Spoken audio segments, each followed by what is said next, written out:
Buy low and sell high. How many times have you heard that? Probably more times than you can count. And if it were that simple, we'd all be successful investors. But here's the real question.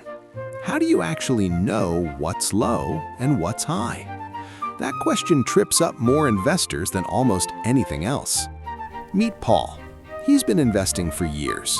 He's heard all the advice: buy low, sell high, be patient, think long term.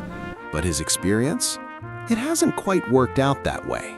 Sometimes Paul buys a stock thinking it's cheap, and then it drops lower and lower until he finally gives in and sells at a loss.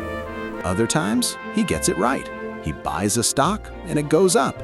But instead of holding, he sells too early, afraid of losing his gains. And just like that, he leaves money on the table.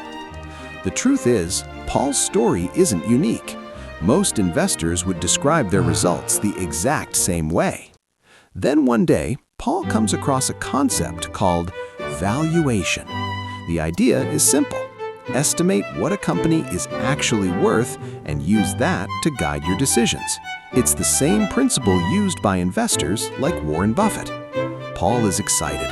He dives in, trying to learn everything he can. But quickly, he hits a wall.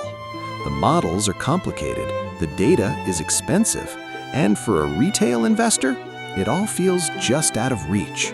What Paul doesn't realize is that many analysts aren't relying on just one method. They're combining multiple approaches, often smoothing the results through averaging. But that raises a new question.